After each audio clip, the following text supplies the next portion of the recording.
Et c'est justement le sujet que je voudrais traiter ce soir. J'ai une bonne nouvelle. Bien oui, avant l'émission, tu nous as dit à quelques-uns d'entre nous que tu avais une bonne nouvelle à nous annoncer. Et puis moi, je suis toujours friand des bonnes nouvelles. Ah ben Vas-y, mon cher Noël. Moi, je t'écoute en tout cas, même si j'étais le seul. Hein? Oui, OK. Je suis certain qu'il y en a des centaines qui écoutent. Mais la bonne nouvelle, elle est surtout pour tous ceux qui écoutent la télévision ce soir. Mais avant de leur parler de cette bonne nouvelle, j'aimerais à vous poser, à vous tous qui écoutez, une question. Êtes-vous arrivé à un point dans votre vie spirituelle où si vous deviez mourir cette nuit, ou aujourd'hui, que vous avez la certitude d'aller au ciel, être sûr d'aller au ciel? Je sais que vous ne pouvez pas me répondre en réalité, mais probablement que vous dites « Oh, mais on n'est jamais certain d'aller au ciel. On espère aller au ciel. » Et c'est fantastique dans un sens. Moi aussi, j'ai espéré pendant plusieurs années aller au ciel. Mais pourtant, la Bible nous dit qu'elle a été écrite afin que nous sachions qu'on peut avoir la certitude d'aller au ciel. Alors, moi, je l'ai eu, cette certitude, et je l'ai, et j'aimerais la transmettre ce soir à tous ceux qui écoutent. Mais avant, j'aimerais leur poser une deuxième question, Fernand, si tu me le permets. Ah, certainement. Si vous deviez mourir cette nuit et que vous vous trouviez en présence de Dieu et que Dieu vous dise « Pourquoi est-ce que je devrais te laisser entrer dans le ciel? » Qu'est-ce que vous répondriez? Probablement que la majorité, vous dites « Mais moi, j'ai beaucoup travaillé dans ma vie. » Ou peut-être j'ai eu 5, 6, 7, 8, 10, 12 enfants. Ou peut-être j'ai été malade longtemps, pendant plusieurs années. Et franchement, je crois que je mérite le ciel. Dans un sens, je crois que j'ai acheté mon ciel. Eh bien, voyez-vous, c'est qu'en général, on essaye d'acheter notre place au ciel. Et la bonne nouvelle, c'est justement ça, c'est que le ciel est gratuit. Complètement gratuit. Dieu dit que le salaire du péché, c'est la mort, mais le don gratuit de Dieu, c'est la vie éternelle en Jésus-Christ. Alors ça, c'est tout différent d'avoir à acheter mon ciel. C'est un don que Dieu me donne. C'est une bonne nouvelle, ça. Oui, c'est une bonne nouvelle. Et aussi, je ne peux rien faire pour le mériter, absolument pas, et rien faire pour l'acheter. C'est un don que Dieu me donne, que je peux recevoir par la foi. Alors, je n'ai pas besoin de travailler pour acheter mon ciel.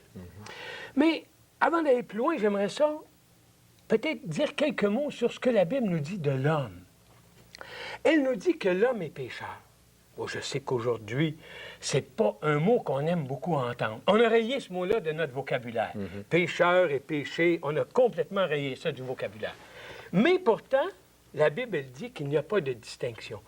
Tous ont péché et sont privés de la gloire de Dieu. Alors ça, c'est pas trop une bonne nouvelle. Et Dieu aussi nous dit qu'on ne peut pas se racheter l'un et l'autre, même si moi j'étais puissant et j'essayais de te racheter, toi, Fernand. Absolument pas, parce qu'il dit que le prix du rachat, il est énorme, il est grand. Et je ne pourrais rien donner pour te racheter. Et aussi, il ne me permettrait pas, moi, de me racheter. Parce que s'il fallait que je me rachète, il y aurait une chose que je ferais, c'est que je me glorifierais. Dans le langage de la rue, je me pèterais des bretelles. Hein? Ah oui. Hein? Autrement dit, je pourrais être au ciel puis dire, un instant, moi, j'ai gagné mon ciel. Et ça ne fonctionne pas avec Dieu, puisque Dieu nous le donne. Ouais. C'est une grâce. Et tu sais, Fernand, il y en a qui pensent pouvoir gagner leur ciel. Et en réalité, c'est tragique, parce que c'est une voie qui nous paraît droite, mais à la fin, c'est la voie de la mort. Parce qu'après qu'on est mort, il est trop tard, on ne peut pas revenir. Alors vois-tu, c'est que Dieu me dit que le ciel est gratuit, qu'il veut me le donner, c'est un don, que je ne peux rien faire pour le mériter, puis ensuite il me dit que moi je suis pécheur. Moi et chacun qui regarde la télévision, peu importe son rang social, peu importe sa responsabilité dans l'Église, ou quoi que ce soit, On dirait d'un dilemme, là. il est pécheur. Ouais. Maintenant, on va regarder à Dieu. La Bible nous dit que Dieu est amour. Autrement dit, elle m'aime, moi, elle vous aime, chacun de vous. Oui. Mais aussi, il nous aime, Dieu nous aime d'un amour éternel et infini. Mais elle nous dit aussi que Dieu est juste. Dieu ne tient pas le coupable pour innocent. Autrement dit, il ne ferme pas les yeux ou il n'efface pas sur le tableau un péché que quelqu'un aurait commis. Du tout. Et aussi, la Bible nous dit que Dieu, il est saint. Autrement dit, il est trop pur pour regarder le mal. Alors, ça pourrait causer un certain problème, là, Dieu. Il m'aime, moi, comme être humain, comme sa créature, mais il n'aime pas mon péché. Il doit juger mon péché. Alors, comment a-t-il résolu ce problème? Fait que là, il ne l'efface pas avec Non. une éponge, et il ne l'excuse pas non plus. Non, On en est là. il doit juger le péché. Alors, comment il a fait ça? Comment il fait ça? Il a fait ça par Jésus-Christ. Et j'aimerais ce soir poser une question à tous les téléspectateurs. Qui est Jésus-Christ pour vous? Alors, peut-être que certains vont répondre, « Oh, Jésus-Christ, c'est un grand prophète. C'est un grand initié. » Oui. « Oh, c'est quelqu'un de bien qui est venu et il nous a laissé beaucoup. » Mais ce n'est pas du tout ce que la Bible dit. La Bible nous dit qu'au commencement était la parole. Et la parole était avec Dieu et la parole était Dieu. Elle nous dit aussi que la parole a été faite chair et elle a habité parmi nous, pleine de grâce et de vérité. Et nous avons contemplé sa gloire, une gloire comme la gloire du Fils unique venu du Père.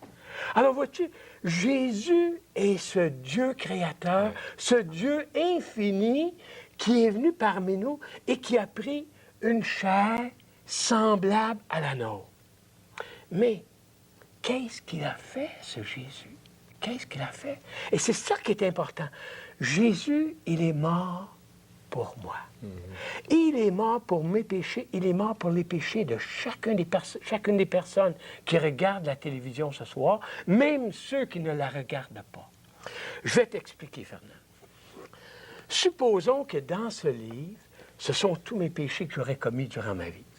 Alors, ici, dans ma main gauche, supposons que c'est moi.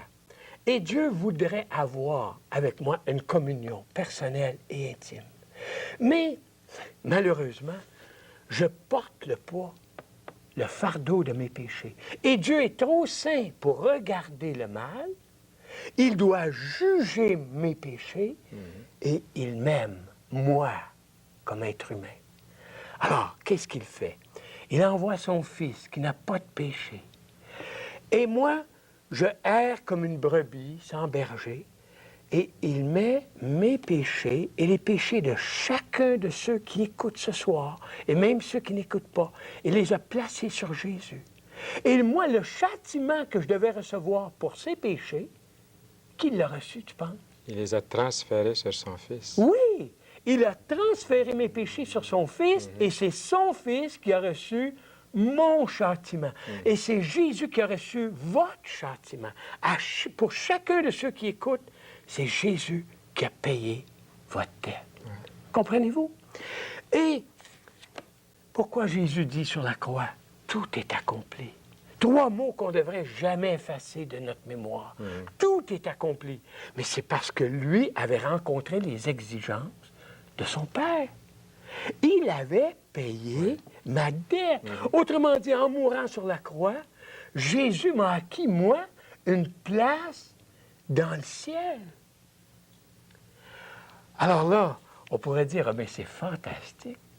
Tout le monde va au ciel, peu importe notre vie, on va tous au ciel. Puis on fait tout ce qu'on veut. Oui, oui. Sauver, Et puis on a un Dieu qui est miséricordieux, comme beaucoup de personnes disent aujourd'hui. Mais c'est pas ça. La place que Jésus m'a acquise, la place qu'il vous a acquise au ciel, on peut seulement que se l'approprier par la foi. Comment est-ce qu'on fait ça? Oui. Alors, je vais t'expliquer.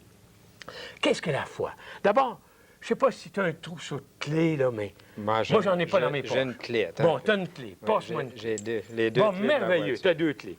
Voyez-vous, les clés, ça se ressemble tout. C'est comme la foi. Il y a plusieurs sortes de foi, Fernand. Et toutes ces clés ont des dents, des encavures, des rainures.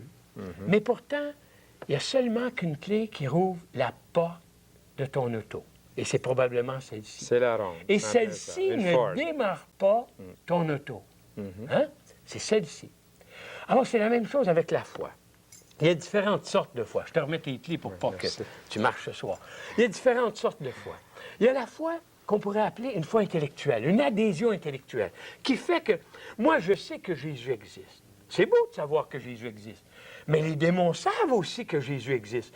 Et juste devant cette pensée, eux, ils tremblent. Alors, mais ça ne sauve pas. C'est pas le fait de savoir que Jésus existe, c'est pas ça qui sauve. Non.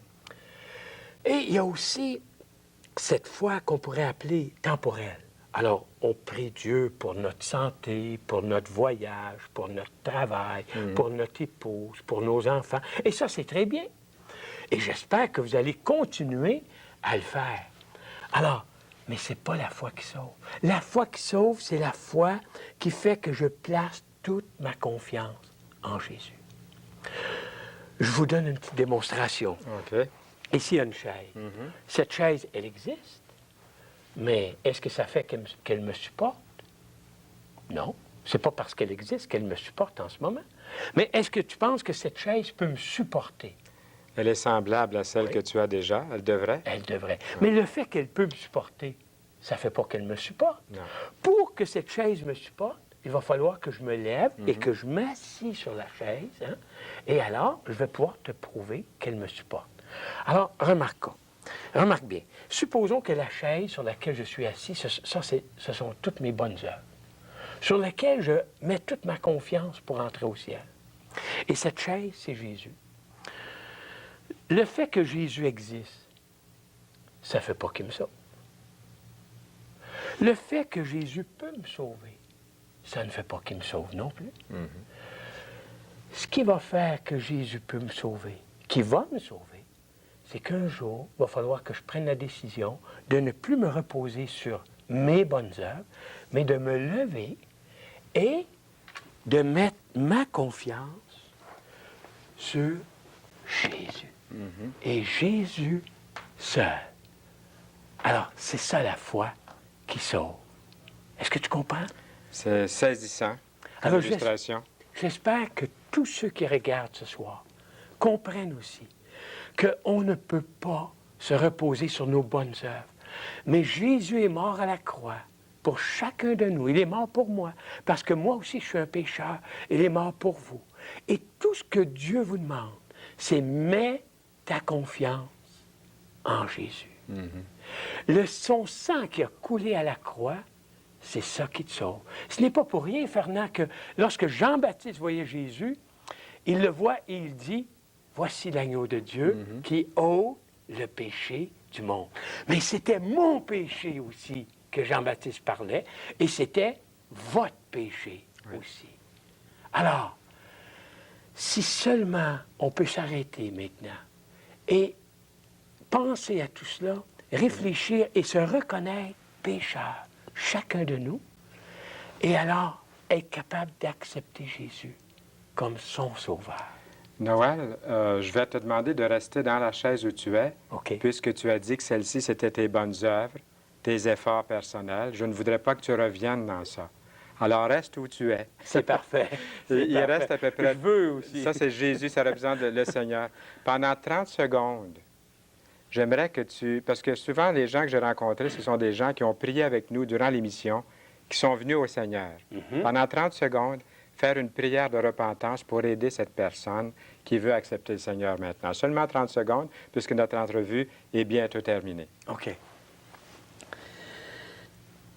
Seigneur Jésus, je veux te prier pour tous ceux qui regardent en ce moment, afin que tu puisses toucher leur cœur, afin qu'ils puissent se reconnaître pécheurs, mais aussi qu'ils puissent te reconnaître comme celui qui les a graciés. Seigneur, qu'ils puissent arrêter d'essayer de faire quelque chose pour se sauver, mais qu'ils puissent mettre leur confiance totale en toi seul, dans ton sacrifice à la croix, dans ta mort à la croix, Seigneur Jésus. On sait que tu les aimes tous, tu nous aimes tous, et on met notre confiance en toi. Amen. Amen.